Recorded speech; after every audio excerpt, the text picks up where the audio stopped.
네, 오늘은 월요일이어서 바로 토요일과 주일 본문을 다루지 못했습니다. 직전에 본문에서 가장 중요하다고 생각하는 요소 8장 마지막 부분에 있는 한 가지를 다루고자 합니다. 자, 8장 마지막 부분에 있는 한 가지 내용은 무엇인가 하면은 그것은 바로 지혜가 태초부터 있었다고 말하는 특별한 대목입니다. 자, 우리가 요한복음 1장 1절 이하에서도 이렇게 말씀하시는데요. 태초에 말씀이 계시니라. 이 말씀이 하나님과 함께 계셨으니 이 말씀은 곧 하나님이시니라. 그가 태초에 하나님과 함께 계셨고 라고 말씀하신 대목을 잘 기억하실 것입니다. 그래서 우리는 요한복음 1장 1절 이하를 읽으면서 그렇구나. 이 말씀이 태초부터 있었고 이 말씀은 곧 그리스도를 가리키는구나 하는 것을 깨닫게 되지 않습니까?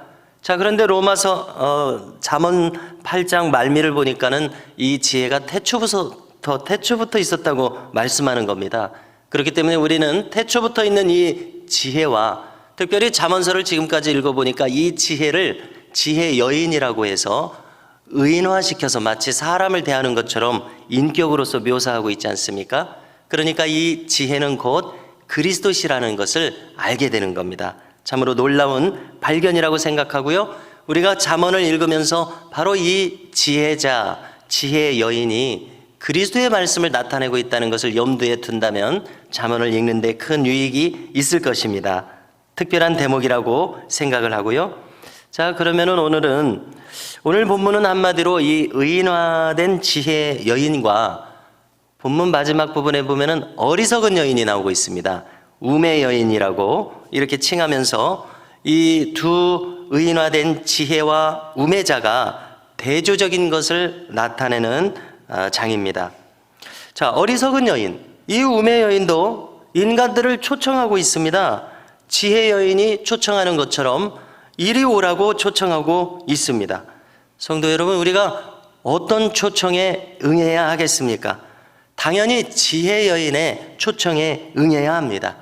그러나 세상의 수많은 사람들, 심지어 안타깝게도 믿는 사람들까지도 이 어리석은 여인의 초청에, 이 우매 여인의 초청에 응함으로써 그의 삶이 추락하는 것을 우리가 지켜보게 됩니다. 얼마나 안타깝습니까? 자, 오늘 말씀을 보십시오. 지혜 여인이 초청하고 있습니다. 이 지혜 여인이 지은 집의 모양을 묘사합니다. 7 기둥으로 다듬은 집이다, 이렇게 설명하고 있습니다. 성경에서 7은 완전수죠. 그러므로 지혜로 건축하는 집은 완전하고도 또 온전한 것을 보여주고 있습니다. 지혜로 집을 건축한다는 것은 우리의 심령의 신앙의 집을 건축하는 것을 가리킵니다. 그렇기 때문에 지혜이신 하나님의 말씀으로 우리의 심령의 신앙의 집을 건축할 때 우리의 심령이 온전해지고 또 완전해진다는 것을 알게 됩니다. 자, 이 지혜 여인은 집을 건축해 놓고는 음식과 음료를 갖춰서 상을 배설해 놓습니다. 그리고 자기의 이 지혜의 여종을 세상에 보냅니다. 그리고 성 안의 높은 곳에서 외치게 합니다. 그 내용이 3절에 있습니다. 자, 3절을 한번 찾으셔서 같이 읽겠습니다. 같이 읽으십니다. 어리석은 자는 이리로 돌이키라. 또 지혜 없는 자에게 이르기를 너는 와서 내 식물을 먹으며 내 혼합한 포도주를 마시고 어리석음을 버리고 생명을 얻으라. 명철의 길을 행하라. 아멘. 네, 이렇게 초청합니다. 자, 이 지혜가 배설한 연회에 참석해서 할 일이 있습니다. 그것은 무엇입니까? 자신을 돌이키라는 것입니다. 하나님의 말씀에 비추어서 자기를 다시 교정하라는 것이죠. 자, 그리고 지혜의 이 향연을 먹고 마시라고 합니다. 말씀을 자신의 심령의 양식으로 삼고 먹고 마시라는 의미입니다. 자, 그렇게 되면 그 결과 생명을 얻게 될 것이요 명철을 얻게 될 것입니다. 자, 인간이 할 수 있는 선택 중에서 이것보다도 더 좋은 선택은 정녕 없습니다. 자, 이것은 우리가 신앙생활을 영위해가는 모습에 대한 완벽한 설명이라고 생각합니다. 자, 지혜는 곧 말씀이지 않습니까? 우리가 이렇게 새벽마다 하나님의 말씀으로 기준을 세우는 이 일, 곧 지혜로 우리 자신을 먹이는 일입니다. 우리 자신을 견실한 신앙인으로 건축하기 위해서는 지혜로부터 먹고 마셔야 합니다. 그러면 이 7 기둥의 지혜의 건축물처럼 견고하여서 흔들림 없는 신앙의 체계를 구축하게 됩니다. 자, 심고 거두는 법칙이 있습니다. 심는 자가 거둔다고 주님이 말씀하셨는데 이 지혜의 건축에 있어서도 그렇습니다. 자, 뿐만 아닙니다. 있는 자가 더 많이 받게 되리라고 주님이 말씀하셨죠. 그렇기 때문에 우리가 한번 지혜의 길, 이 온전한 길에 들어서게 된다면은 점점 더 우리의 신앙의 열매는 풍성해지고 우리의 신앙의 열매는 확실한 열매를 얻는 그 길로 걸어가게 된다는 것을 알게 됩니다. 성도 여러분, 얼마나 복된 말씀입니까? 심는 그대로 거두는 이 법칙, 또 주신 자에게 더 주시는 이 법칙, 이렇게 더하여지는 법칙에 의해서 이루어지는 이 신앙생활의 원리, 이것이 우리 가운데 온전히 실현될 수 있기를 간절히 소망합니다. 자, 8절과 9절을 보시면은 지혜라고 하는 것은 여전히 있습니다. 오늘도 이 새벽에 우리에게 부어지고 있습니다. 그렇지만 무엇이 문제인가? 사람들의 반응이 문제라는 것을 알게 됩니다. 사람들의 반응이란 마음밭을 가리킵니다. 마음밭이 문제들하는 겁니다. 8절을 또 찾으셔서 함께 읽겠습니다. 읽으십니다. 거만한 자를 책망하지 말라. 그가 너를 미워할까 두려우니라. 지혜 있는 자를 책망하라. 그가 너를 사랑하리라. 아멘. 자, 옥토밭이 있고 가시덤불, 돌짝밭, 길가의 밭, 이렇게 4가지의 밭이 있다고 하지 않습니까? 이것은 인간의 마음의 밭입니다. 자, 이 4가지 종류의 마음밭이 있는데 30배, 60배, 100배 말씀의 씨앗이 떨어지는 족족 큰 열매를 맺는 마음밭은 옥토밭 1가지밖에 없습니다. 나머지 밭들은 열매를 맺지 못하는데요. 그런데 이 중에서도 길가의 마음밭을 보십시오. 씨가 뿌려지자마자 튕겨나가 버립니다. 거만한 자가 그렇다고 오늘 말씀하고 있는 것입니다. 하루아침에 그렇게 된 것이 아닙니다. 발에 밟히고 계속 다져지게 되니까 이 길바닥과 같은 이 마음밭이 그 심성의 교만함으로 말미암아 마음의 씨앗이 전혀 파고들 수 없는 어리석은 인간의 마음밭이 되더라는 것입니다. 자, 지난 한 주간도 우리가 지내면서 많은 참 어지러운 세상 소식들을 듣게 됩니다. 그 중에 조현병이 있는 한 아들이 자신의 부친을 이렇게 무참하게 해친 일을 우리가 읽었을 때 마음이 참 어렵지 않습니까? 자, 이것은 무엇을 말합니까? 길과 같은 마음밭이 이렇게 말하는데요. 하루아침에 그렇게 되지는 않았을 것입니다. 우리가 이 세상에서 조금 전에 8절에서 읽은 것은 거만한 자를 책망하지 말라고 그랬습니다. 그러니까 우리가 이 세상살이가 현대화됨에 따라서 얼마나 거친 세상인가 하는 것을 알게 됩니다. 그렇기 때문에 함부로 누구에게 이렇게 책망은 둘째치고 이렇게 권면하는 것조차도 어려움을 느끼는 그런 세상을 살아가고 있습니다. 오늘 이 말씀을 통해서 현대사회를 살아가는 하나의 지혜를 얻을 수 있기를 바랍니다. 이 말씀은 무슨 뜻입니까? 말도 걸지 말라는 것이죠. 사람 폭탄이라고 할까요? 인간 폭탄들이 많이 이렇게 우리 주변에 있기 때문에 조심해야 한다는 것을 우리에게 알려주고 있다고 생각합니다.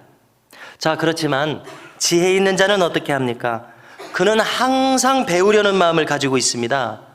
누가 나를 책망한다면, 하나님의 말씀이 나를 책망한다면 그것을 달게 여기는 마음밭을 가지고 있습니다. 하나님의 말씀이 나를 책망할 때 그 말씀이 나를 살린다는 것을 영혼의 본능을 가지고 본능적으로 알고 있는 사람입니다. 여러분, 얼마나 복된 마음밭입니까? 책망을 달게 듣는 마음처럼 복된 마음이 없다는 생각을 하게 됩니다. 자, 여러분, 이것은 사물을 바라보는 관점의 차이입니다. 똑같은 일을 당해도 우리가 보이는 반응이 중요하다는 겁니다. 자, 운전하다가 접촉사고가 날 수가 있죠. 자, 그러면은 어떤 생각이 듭니까? 사고가 안 날 수도 있는데 너무나도 안타까운 마음이 듭니다. 아까운 마음이 들고 또 자책하는 마음이 들어서 마음이 상합니다. 이렇게 부정적인 반응을 보일 수가 있습니다. 자, 그런데 똑같은 접촉사고, 큰 사고가 아니더라도 작은 사고라고 가정을 해봅니다. 우리가 어떤 반응을 보일 수 있습니까? 이만하기를 다행이라는 긍정적인 반응을 가질 수도 있습니다. 사고가 나기로 한다면은 나는 바르게 행하고 있었어도 잘못된 차가 와서 나를 받아버리면 더 큰 사고가 날 수도 있습니다.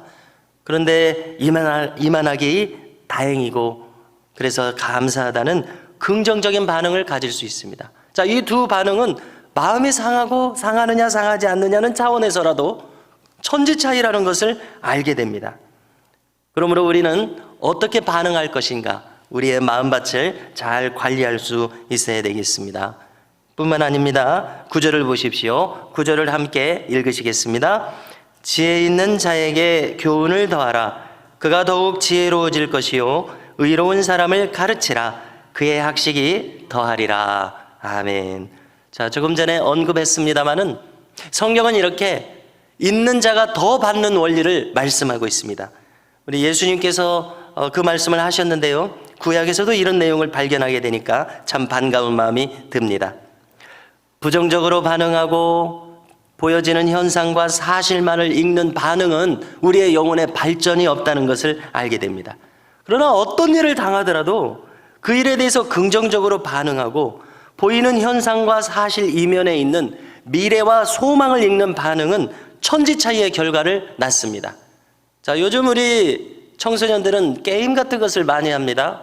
그러면은 아버지, 어머니들, 할아버지, 할머니들은 이 아이를 보고 걱정할 수밖에 없습니다. 얘가 도대체 뭐가 되려고 이렇게 이런 것에 몰두하기만 하나. 자, 그러면은 그것에 대해서 부정적으로 생각하고 부정적인 생각만 가지는 것과 지금 단면은 이렇지만은 10년, 20년 후 이 아이가 말씀으로 양육된다면 하나님 나라에 귀하게 사용되는 일꾼, 가정을 아름답게 세우는 일꾼이 되리라라는 이 미래와 소망을 가지고 바라보면서 기도하는 마음을 가지는 것은 천지 차이가 있다고 생각합니다. 그러므로 우리는 똑같은 현상을 보았을 때 지혜자의 반응과 지혜자의 기도 습관을 가질 수 있기를 주님의 이름으로 축원합니다. 자, 이제 잠언 전체의 요절이라고도 할 수 있을 만한 10절을 찾으셔서 함께 읽겠습니다. 함께 읽습니다. 여호와를 경외하는 것이 지혜의 근본이요 거룩하신 자를 아는 것이 명철이니라. 아멘. 자, 방금 읽은 말씀은 지혜의 출처를 알려주고요, 또 어떻게 하면 지혜를 얻을 수 있는가 하는 방법을 알려주고 있습니다. 지혜의 출처는 하나님이십니다. 그리고 지혜를 얻고 또 더 잘 얻을 수 있는 방법은 무엇입니까? 그것은 바로 하나님을 경외하는 것이라는 것을 알려주고 있습니다. 우리 모두는 우리의 자녀손들까지 지혜자가 되기를 원합니다. 그러면 그 방법이 뭐라고 하는 겁니까? 하나님을 경외하는 자가 되는 것이 지혜자가 되는 비결임을 알 수 있습니다. 자, 우리가 지금 9장을 살펴보고 있는데 앞부분을 살펴본 내용 중에 방금 저에게 떠오르는 내용이 하나 있는데요, 그것은 무엇이냐면은 지혜를 가지는 것은 단순히 좋은 것이 아니라 가장 좋은 것이라는 겁니다. 우리가 지혜를 가진 지혜자가 되는 것은 가장 좋은 길을 가는 것이라는 것을 알아야 되겠고, 그런 지혜자가 되기 위해서 우리 자신과 자녀손들을 위해서 기도하는 우리 부모님들, 할아버지, 할머님들이 될 수 있기를 바랍니다. 자, 그렇게 하려면 어떻게 해야 됩니까? 우리 자신이 먼저 부지런히 말씀을 가까이 해야 합니다. 그리고 자녀손들이 말씀을 가까이 할 수 있는 기회를 부지런히 가져야 할 줄로 믿습니다. 자, 13절 이하를 보니까 우매 여인도 성안 높은 곳에서 외칩니다. 행인들을 유혹합니다. 17절을 보니까 이런 말을 합니다. 도둑질한 물이 달고 몰래 먹는 떡이 맛있다, 이렇게 말하면서 유혹합니다.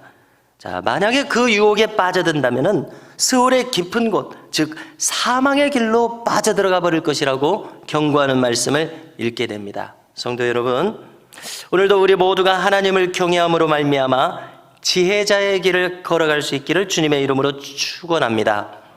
받는 자가 더 받는 원리, 이 놀라운 원리가 우리의 삶 가운데 실현될 수 있기를 주님의 이름으로 간절히 소망합니다.